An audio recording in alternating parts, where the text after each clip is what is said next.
Today I'm going to show you guys 10 things that I wish I knew about Rimworld before I had started playing. So let's get into it. The first thing I want to show you guys is Nutrifungus. I would recommend that you make a growing zone and you make Nutrifungus in every one of your playthroughs and try and make this as quickly as possible as well.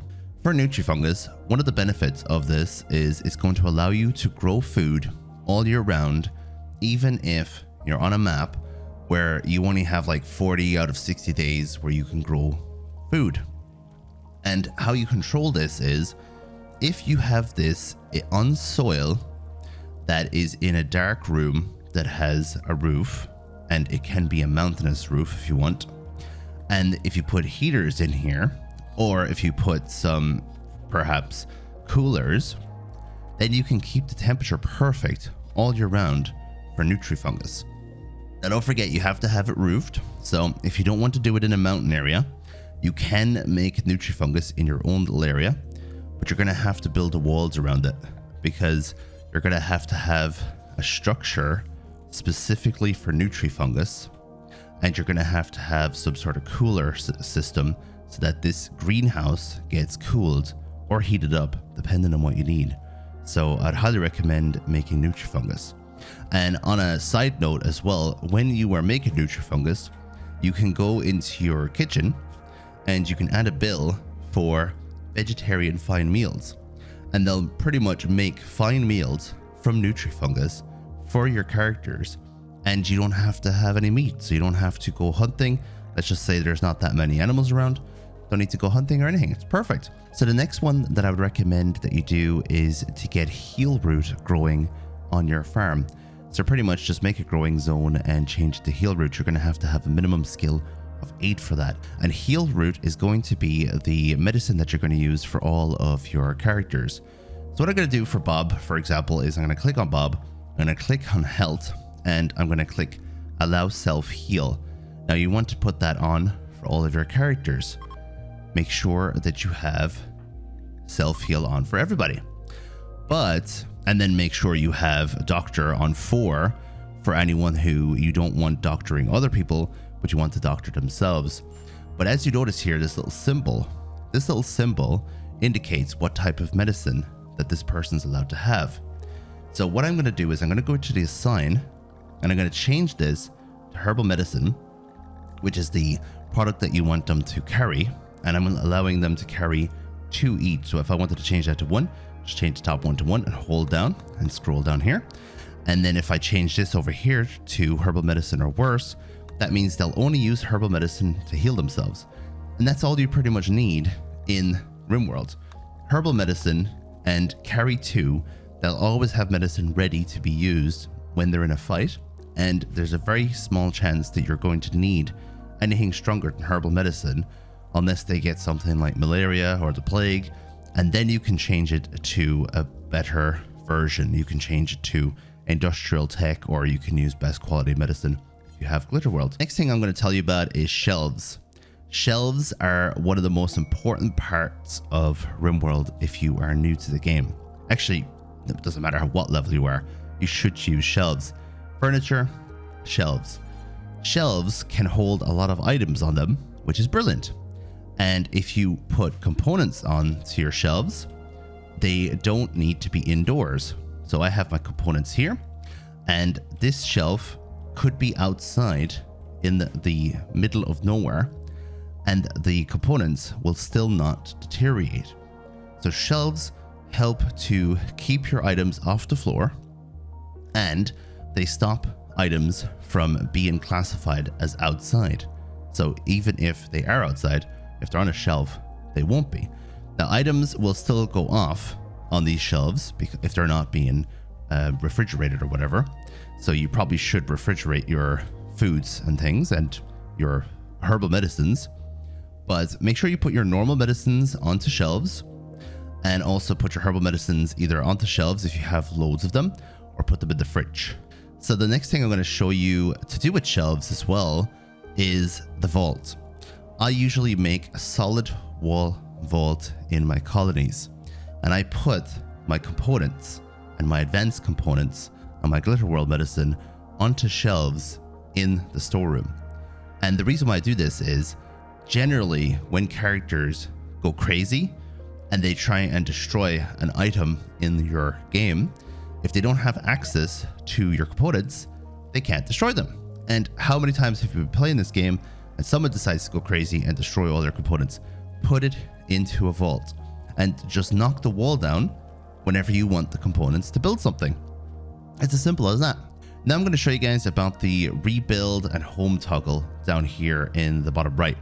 So first of all, whenever you're playing Rimworld, I recommend having the room stats display on so you can see what the room's display is.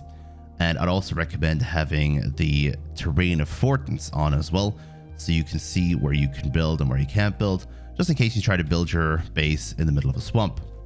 But these are the two I'm talking about mostly here. We have the automatic rebuild of destroyed structures in the home area. That's default to off, so make sure you turn that on as soon as you can. When an enemy destroys something that's in your home area, your guys will try and fix it pretty much. And turn off the automatically expand the home area around new constructions to avoid issues with this. So I have this off, which means my walls are not part of my home area. So I should actually get that done right now and make that part of my home area. And I'm just going to double check to make sure everything else is part of my home area. But if I had this left on by default, when I build a wall here, all of this, a bit of an exaggeration, but you know what I mean, all of this is going to become home area. I don't want to care about fires that are outside my base. So I'm actually going to get rid of this. Only the wall matters in this area, and the door, of course, when it comes to home area. So expand the home area yourself, but make sure you don't forget to put important areas into your home area, because if a fire happens and you forget to do this part, then you're in trouble. So as long as you feel comfortable with this, turn on toggle automatic rebuild destroyed structures in the home area, and turn off automatically expand the home area around new constructions. Now I'm going to show you about the stockpile grave. This grave is actually quite empty, I have to say, so interesting how that happens. So I have a stockpile zone and I clear everything. I don't allow anything except for human-like corpses that are not colonists. And the reason why I do this is so I don't have any graves on my map. And that completely takes away the digging up of the grave break that sometimes happens with your characters, which can be very detrimental to your colonists because their mood goes way down, especially if one of their friends has been dug out of a grave. Now, when one of my colonists unfortunately does die, I do put them down here, but I do it manually. So I just pop in and then I allow colonist corpses. They put them there and then I just let them rot. One of the first things I do when I make my colony is I make a stonecutter's table. Obviously, it won't be in a building at the beginning. And I create 410 limestone blocks, 410 granite blocks. It doesn't have to be 410, and it can be just one at a time if you like. Make sure you build your base out of blocks. Don't make it out of wood, because if you make it out of wood, one fire makes everything go away and you have to start again. Also, if you have blocks, you can make yourself a compound, which means that you won't have enemies coming in from the north without having to try and knock this wall down first.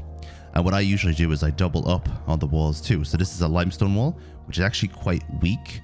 So I will make my wall out of granite, and I'll have like an outer wall of granite. They'll have to break down the granite first before they can get into the limestone. I want to show you about shift clicking, and I want to show you about drafting. So if you're a brand new player, do not be afraid to draft your characters and put them where you want. For example, this guy has food poisoning, which I'm not going to be able to help with here, but let's just say he was shivering, he was cold.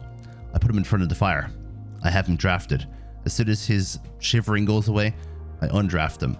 Do not be afraid to draft and undraft your characters. There is absolutely no problem in having your characters drafted as long as you don't forget to undraft them. I'm going to show you about shift clicking here as well with drafting. So I'm going to put these two trees to chop wood, and if he's willing to do it, I'm going to right click and I'm going to left click on prioritize harvesting oak tree. But if I hold shift and I right click on this tree and I left click on prioritize harvesting popular tree, that means Bob is going to cut this tree and then he's going to cut this tree before doing anything else. So what I'm trying to teach you here is the essence of shift clicking. Shift clicking adds a job to the menu, pretty much to the list of jobs that they have to do. So he's going to do all three of those.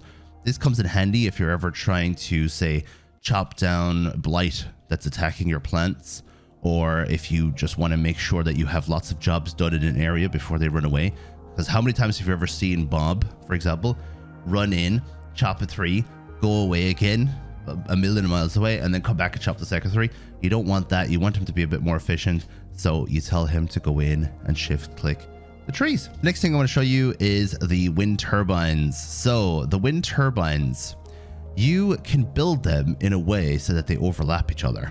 The big side of this turbine overlaps the big side of this turbine, and the small side of this turbine overlaps the small side of this turbine.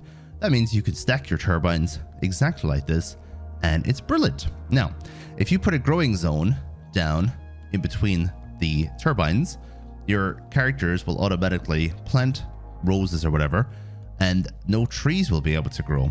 And if you put yourself down to allow sowing and allow cutting, or disallow cutting, I should say, then the roses will just stay there and no trees will grow.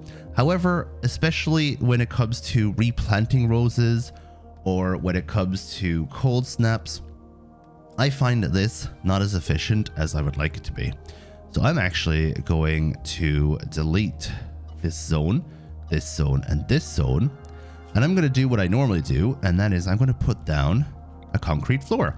So you click on the turbine, and then you click on the floor, and you build a floor. And the reason why I'm building a floor is nothing can grow on a concrete floor.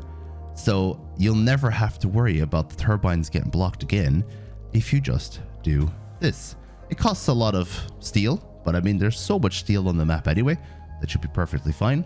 And I have to admit, it kind of looks nice as well. So real quick, I'm going to show you about the scheduling and the working. If you're over here in manual priorities, you're going to have something that looks like this, and this is the default. Click that straight away in order to change this to a numbered system, so you can change the numbers of what your characters are doing. It runs left to right, and obviously whatever's number one is going to be top priority. So make sure you work with this. Click on this as soon as you start your game. The reason why there was more tips in this video, by the way, was I wanted to make sure that anything that it was in a section with each other, I gave little tidbits as well.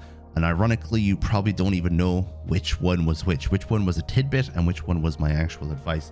I hope everything I showed you was worth learning today, honestly, because I definitely enjoyed teaching it to you. So thank you very much for watching today's video. I'll see you again in the next one. Let me know if any questions, let me know if any tips for new players in the comment section as well, and see you later.